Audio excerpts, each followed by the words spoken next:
সন্ধ্যাবেলায় মাম্মামকে নিয়ে কোথাও বেরোতে হয়, তা আমাদেরকে কিছু কাজে আসার দরকার ছিল আমার আর মাম্মামের পাপার। তো আমরা দুজনে বেরোবো, তখন দেখি মাম্মাম আমাদের সাজুগুজু দেখে একটুখানি মানে কাঁদো কাঁদো মুখ হয়ে গেছে। তখন ওকে রেডি করে ওকে নিয়েও বেরোলাম।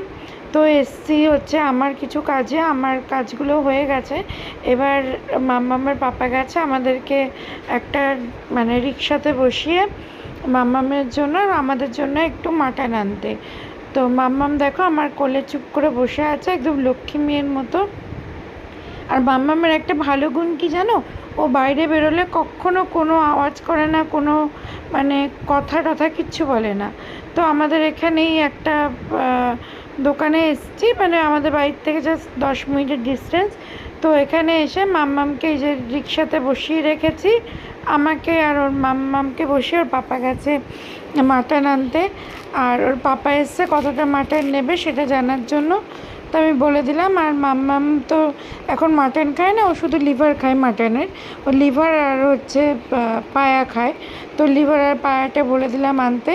আর মাম্মামকে ক্যামেরাতে আমি ভিডিও করছি আর মাম্মাম সেটা দেখছে। কিন্তু দেখো কত লক্ষ্মী, কত শান্ত হয়ে বসে আছে।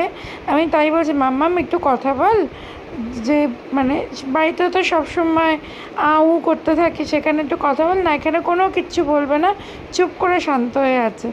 তো আর বাজারের মধ্যে আমার কথাগুলো তোমরা শুনতে পারবে না বলে আমি আলাদা করে ভয়েস ওভার দিলাম। কীরকম লাগলো ভিডিওটা কমেন্ট করে জানাবে।